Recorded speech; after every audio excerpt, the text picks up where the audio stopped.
안녕하십니까. 세상 사는 부동산의 심충필 대표 소장입니다. 오늘은 많은 시청자분들과 구독자분들이 요청해 주신 임야 관련돼서 어떤 임야가 돈이 되고 어떤 임야가 사면 안 되는 임야인지 20년 동안 임야 전문으로 활동해온 저만의 임야 보는 법 낱낱이 공개해 드리겠습니다. 꼭 집중해 주세요. 대부분 처음 저한테 전화 오시는 분들이 하나같이 말씀하시는 게 소장님, 저는 산에 컨테이너 하나 놓고 옆에 물도 좀 흘렀으면 좋겠고 주말에 약초나 캐면서 조용히 산 생활하고 싶습니다. 라는 연락이 많이 옵니다. 가진 돈은 한 3천만 원 내외 정도가 있고요. 저한테 전화 주시는 분들 하루에도 10통 이상 똑같은 말씀을 하십니다. 답답한 도시를 떠나서 자연인처럼 살고 싶은 그 마음. 저도 잘 알고 있습니다. 저도 10년 후에는 그런 로망이 있습니다. 그런데 여러분들 그거 아십니까? 싸고 좋은 산은 없다는 거. 많은 분들이 인터넷에서 평당 5천 원, 평당 6천 원, 산 보고 덜컥 계약하십니다. 이 넓은 산이 다 내 거야 하면서 좋아하시죠. 하지만 등기 치고 나서 막상 지자체에 가시면 컨테이너 하나 놓겠다고 하면 담당 공무원이 뭐라고 하시는지 아십니까? 선생님, 이 땅은 아무것도 못하는 땅입니다. 라는 답변을 들으실 겁니다. 그때부터 그 산은 힐링의 공간이 아니라 팔리지도 않고 세금만 나가는 애물단지가 되는 겁니다. 평생 모은 피 같은 돈을 그 산에 묻어버리는 꼴이 되는 겁니다. 눈에 보이는 길을 믿지 마라. 그럼 지금부터 제가 임야 구입 시 실패 없는 필요 조건 딱 3가지만 알려드리겠습니다. 이 3가지만 염두에 두시면 실패하는 임야는 없을 겁니다. 첫 번째 조건, 눈에 보이는 길은 믿지 마라. 임야 투자에서 가장 중요한 것, 100번 강조해도 모자라는 것이 바로 도로입니다. 소장님, 길 없는 땅 사는 바보가 어딨어요 하겠지만 의외로 여기서 90%가 속습니다. 여러분, 현장에 임장 가셨을 때 차 타고 쑥 들어가시지 않습니까? 아스팔트나 시멘트로 포장도로로 되어 있고 차가 다니니까 도로가 있구나 하고 안심을 하십니다. 이게 제일 위험합니다. 부동산 용어로 현황도로, 지적도상도로, 하늘과 땅 차이입니다. 눈에 길처럼 보여도 지적도를 떼어보면 그게 도로가 아니라 개인 소유의 전이나 밭이나 대지인 경우가 태반입니다. 심지어 최소 조건인 국어도랑 국유지 국어가 아닌 옆집 사람의 땅일 수도 있습니다. 맹지 탈출과 확인 방법. 많은 부동산 관련 유튜버들이 맹지 탈출, 여러 가지 방법들의 영상을 많이들 기재해 놓았는데 오늘은 현실감 있는 실제 제가 직접 발로 뛰고 확인하고 활용한 그런 방법들을 알려드리려고 합니다. 만약에 여러분들이 산을 사서 집을 짓거나 또는 산림경영관리사를 놓을 때 개발행위 허가라는 걸 받거나 신고를 해야 되는데 그 진입로 주인이 내 땅 밟지 마라 하고 길을 막거나 사용료를 내라고 하면 어떻게 할까요? 허가 자체가 안 나옵니다. 그게 바로 맹지입니다. 맹지 탈출을 하려면 길 주인한테 도장, 우리가 알고 있는 토지 사용 승낙서를 받아야 하는데 이거 받으려면 땅값보다 더 큰 돈을 달라고 하는 경우도 수두룩합니다. 그래서 초보자분들은 명심하셔야 합니다.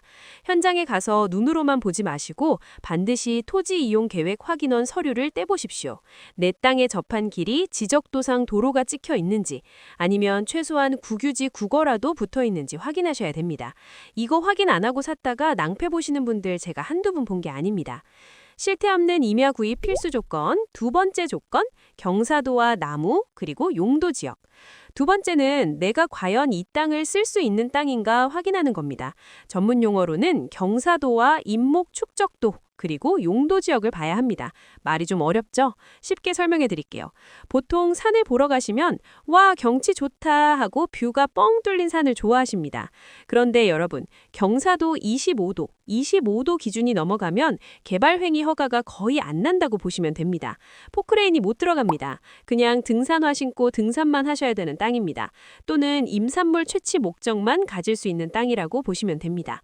우리가 산을 사는 이유는 뭡니까? 농막이라도 놓고 산림경영관리사 놓고 텃밭이라도 일구려는 거잖아요. 그래서 나지막한 야산이 훨씬 비싸고 좋은 땅입니다. 그리고 하나 더, 인목 축적도라는 게 있습니다. 말이 좀 어려운데 쉽게 얘기해서 나무가 얼마나 빽빽하게 우거져 있냐는 거를 조사한 자료라고 보시면 되고요. 소나무가 멋지게 들어선 보기에는 참 좋습니다. 하지만 지자체에서는 이 숲은 보존 가치가 높으니까 나무를 베지 말라. 쉽게 얘기해서 벌목 허가가 허가가 안 난다고 보시면 됩니다. 벌목 허가가 안 나면 밭을 만들지를 못합니다. 해가 안 들어서 농사도 못 짓습니다. 그리고 마지막으로 같은 값이면 토지 이용 계획 확인원에 준보전산지라고 찍혀있는 임야를 우선순위로 두십시오. 만약에 준보전산지가 아니라 임업용 산지, 보전산지, 거기까지는 괜찮습니다. 근데 공익용 산지라고 찍혀있는 임야는 피하시는 것을 말씀드리겠습니다. 당연히 준보전산지가 붙은 임야가 투자 가치가 높겠죠. 실패 없는 임야 구입 필수 조건, 세 번째 조건, 임업 후계자 혜택 활용. 그리고 세 번째 조건이 3천만 원으로 누리는 특권. 우리가 많이 임야를 접하신 분들은 아시겠지만 임업 후계자라는 부분을 이용하는 겁니다. 깔끔하게 지어진 산림경영관리사, 그리고 표고버섯 재배사 등 여러 분류의 지금 임업 활동을 하시는 분들이 많은데 여기까지 들으시면은 아이고 복잡해, 그냥 나는 안 살란다 하시는 분들 많이 계시죠? 근데 이 세 번째 임업 후계자라는 제도를 이용하면 정말 알짜배기입니다. 주택수에 포함도 안 되는 별장을 지을 수도 있고 보통 임야는 3헥타르 이상의 산을 사서 버섯, 산나물, 약초, 임산물을 재배하겠다고 신고하면 교육을 이수하고 나면 임업 후계자 자격이 나옵니다. 교육 이수 같은 경우는 화면에 보시는 것처럼 자격 요건은 필수사항입니다. 일단은 40시간 이상 교육 시간을 이수를 하셔야 되고요. 그리고 사업계획서 제출을 해야 되는데 매출이 없어도 됩니다.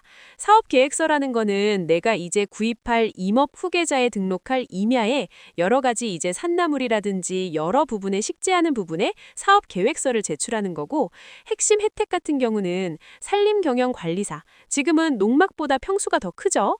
15평 건축 가능합니다. 그리고 취득세가 일부 감면이 되고 저금리 대출 지원이 되는데 임업 후계자의 구체적 혜택과 팁, 저금리 대출 지원이라는 거는 임업 후계자 등록을 하고 난 후에 보조 교육을 받으시면 임야를 매입했을 당시 내 임야의 경영체 등록이라는 제도가 2년 전부터 시행이 되기 시작을 했습니다. 우리가 알고 있는 농지에 농사가 잘 되지 않아도 그 해 연도 직불금이라는 제도를 통해서 일정 부분의 보전을 받는 부분이 있는데 그거와 마찬가지로 임야에도 이게 시행된 지가 2년이 조금 넘었습니다. 이 제도를 잘 활용하시면은 임야에 이제 돈 버는 임야로 바뀌는 그런 임야 매물을 선정할 수 있는 부분이 되고요. 임야를 매입하면은 임업인에 관련된 부분을 또 질문을 많이 하시는 분들이 있습니다. 우리가 농지를 구입하면은 농업인처럼 임야를 구입하게 되면 임업이라는 자격을 갖춰야 되는데 보통 4가지로 분류가 됩니다. 화면에는 3가지가 되어 있지만 마지막 한 가지가 제일 쉬운 방법이고요. 첫 번째로 90일 이상 임업에 종사하셔야 되고, 두 번째로 연간 판매액이 120만 원 이상이 되어야 됩니다. 세 번째로 재배 면적 기준 충족, 산나물, 약초, 버섯 등 1000제곱미터면 한 300평가량 됩니다. 요게 3가지 중에 하나가 충족이 되면 되는데, 네 번째, 산림조합의 조합원으로서 가입을 하시면 됩니다. 이게 가장 쉬운 방법이고요. 모든 지금 임업인 자격을 갖추신 분들이 가장 쉽게 할 수 있는 방법이라고 보시면 됩니다. 연간 출자금 납부하셔가지고 임업인 자격을 갖추고 나누는 이런 제도를 좀 잘 활용하시면 좋을 듯 하고요. 그래서 임업인 자격이 되면 뭐가 좋으냐? 건강보험료 내려가죠. 농민수당 나무죠. 각종 지자체 보조금도 나옵니다. 무엇보다도 산림조합이 돼서 저금리 대출을 받을 수 있고 산속에 합법적으로 산림경영관리사를 짓고 살 수 있는 자격이 생깁니다. 그러니까 산 보러 가실 때는 전체가 다 평지일 필요가 없습니다. 한 300평 정도, 내가 정도 뭐 심을 수 있겠다 싶은 완만한 공간이 있는지만 확인하시면 그게 팁 아닌 팁이라고 보시면 됩니다. 도시민들을 위한 현실적인 조언, 선교육, 후 등록, 이런 분들도 많습니다. 소장님, 저는 아직 서울에 살고 있고 직장을 다니는데 언제 농사지어서 매출을 만듭니까? 라는 질문을 많이 하시는데 맞습니다. 그래서 제가 가장 현실적인 방법 딱 하나만 알려드리겠습니다. 바로 선교육, 후 등록입니다. 매출 120만 원 당장 필요 없습니다. 산림청이나 산림조합에서 운영하는 임업교육 40시간 먼저 이수하십시오. 온라인 강의도 있고 주말반도 있고 직장인도 충분히 가능합니다. 이 교육 수료증 하나 딱 받아놓고 300평 정도 땅에다가 내가 여기에 고사리 키우겠다, 산양산 키우겠다, 사업 계획서만 잘 써내면은 매출이 없어도 임업 후계자 자격증이 나옵니다. 그럼 이 자격증이 나오면 뭐가 좋냐? 나중에 이 산을 자식한테 물려줄 때는 증여세 공제 혜택도 어마어마하고요. 산을 살 때 냈던 취득세 50%도 돌려받을 수 있습니다. 그리고 산림조합 부동산조합에 연 1%, 2%대 저금리로 사업 자금도 대출해주고 요즘 같은 고금리 시대에 1%대 대출, 이건 진짜 거저 쓰는 돈입니다. 제가 말씀드리는 1%대 대출, 말 그대로 정책 자금 지원이라는 제도입니다. 이 부분은 따로 추후에 영상에 제가 이 제도만큼만 따로 담도록 하겠습니다. 그러니까 은퇴하고 귀산, 귀촌 생각하시는 분들 무턱대고 땅부터 보러 다니지 마시고 먼저 임업 교육부터 신청해서 들으십시오. 그 수료증 하나가 여러분들의 노후를 책임지는 황금 티켓이 될 겁니다. 어떤 교육을 들어야 하는지 모르시겠으면 저한테 연락 주시거나 제 사무실로 찾아오시면 제가 커피 한 잔 대접하면서 친절하게 말씀드리겠습니다. 그래서 딱 정리해보면 임야 사실 때는 딱 3가지만 기억하십시오. 눈에 보이는 길이 아닌 지적도상의 도로 또는 국어, 국유지가 접해져 있는지, 경사가 완만하고 일부 준보전산지나 보전산지, 임업용 산지가 있는지, 면적이 충분해서 임업 후계자 혜택을 받을 수 있는지. 이 3가지 박자가 맞은 땅을 찾으신다면 그 땅은 시간이 지날수록 가격도 오르고 여러분들이 수익을 낼 수 있는 효자 상품이 됩니다. 그런데 일반 분들이 서류 떼고 현장 가서 경사도 재고 이런 거 사실 쉽지 않습니다. 잘못 판단하기도 쉽고요. 그래서 저희 세상 사는 부동산은 맹지나 쓸모없는 악사는 소개를 안 해드립니다.